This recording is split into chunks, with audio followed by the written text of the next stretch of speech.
Welcome. Today, we're going to pull back the curtain on one of the most powerful and, let's be honest, often intimidating documents out there, the Corporate Annual Report. And by the end of this, you'll see it's not just for accountants. Nope, it's actually a fascinating story. And we're going to learn how to read it. Have you ever picked up one of these, a 200-page corporate report, and your eyes just immediately glazed over? Yeah, we've all been there. But what if I told you that inside these super dense pages are all the secrets to a company's real strategy, its financial health, its impact on the world, and yeah, even its mistakes? It is all right there, a complete corporate blueprint. You just have to know where to look.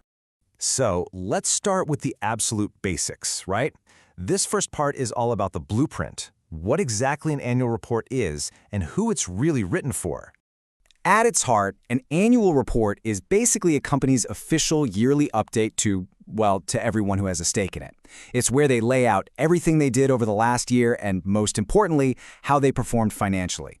You can think of it as the company's official story for the year, the one they're legally required to tell.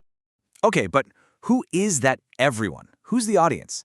Well, this quote from the report we're looking at says the goal is to positively impact on customers, employees, shareholders, communities, and other stakeholders. See? That's not just Wall Street jargon. It means these reports are actually designed for a really wide audience, from big investors to the employees and even the towns and cities where they operate. All right, let's get to the good stuff. We're heading into the engine room. This is where we find the numbers and the strategy that power the entire company. How's it really performing? Is it financially healthy? Let's find out. First off, just to get a sense of the scale we're talking about, the company we're looking at has a skilled workforce of over 13,500 people. That's a lot of human capital. That's the team driving everything we're about to see. And when you're that big, stability is everything. That brings us to a key indicator of the company's health, 40.8%. Now, this is their capital to risk-weighted assets ratio. It sounds complicated, I know, but all it really means is that the company has a very strong financial cushion to absorb any unexpected losses. A high number like this, that's a great sign of stability. So we know they're stable, but what about the quality of their actual day-to-day business? Well, check out this number, 0.8%. That's their gross non-performing assets. In simple terms, it means only a tiny fraction of their loans are at risk of not being paid back. For a company in finance, a super low number like this is exactly what you want to see. It's a sign of a very healthy business. So where does all the money come from? The report breaks it down really clearly. The company has 5 core businesses: wealth management for everyday retail clients, asset management, things like mutual funds, private wealth for high net worth folks, capital markets for the big institutions, and even housing finance. It's a really diversified engine. And here is the big picture strategy. This is the why. The company is positioning itself to ride what it calls the financialization megatrend. What on earth does that mean? Well, it's a bet that as people's savings grow, and I mean massively grow over the next couple of decades, from $14 trillion to $125 trillion, more and more of that money is going to move into financial products. Their whole strategy is built around getting ready for that huge economic shift. But a company's story isn't just about profits anymore. Let's move to a section that's becoming more and more critical in every annual report, its wider impact on the world. We're going beyond the balance sheet. And that brings us to these 3 really important letters, ESG: environment, social, and governance. This whole idea is about evaluating a company based on its role in the wider world, its environmental footprint, its social responsibilities, and how it's actually managed from the inside. And this is where the story gets really human.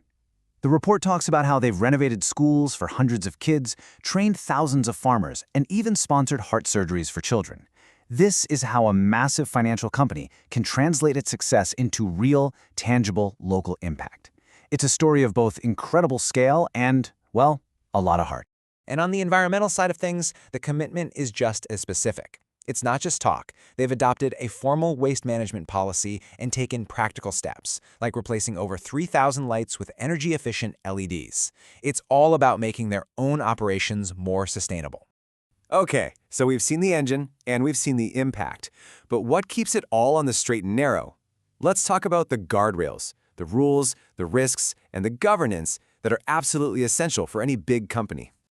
Their approach to managing risk is pretty impressive. It's multi-layered. It starts right at the top with a dedicated risk management committee. Then it flows down through detailed policies and constant employee training. And they even use technology, deploying an AI-driven tool to sniff out fraud. The key here is that risk isn't an afterthought. It's a whole system. Now, what happens when things don't go perfectly? Because, let's face it, they never do. This is where transparency becomes so important. The report openly discloses a couple of penalties from CBI, the market regulator, for things like client data mismatches and reporting issues. A good annual report doesn't hide this stuff. It discloses it. This is what accountability looks like in action. So, let's bring this all together. We've looked at the blueprint, we've peeked inside the engine room, we've seen the impact, and we've checked the guardrails. How do all these different pieces create the full story? The key takeaway is this. An annual report is so much more than just a collection of numbers. It's a narrative. It tells you the story of a company's strategy for the future, its real-world impact today, and the systems of accountability that govern the whole thing. It tells you where a company is, where it's trying to go, and exactly how it plans to get there. Every single public company out there tells a story in its annual report. And now you know the language, you know how to read the different chapters, and you know how to connect the dots. The only question left is, what will you discover?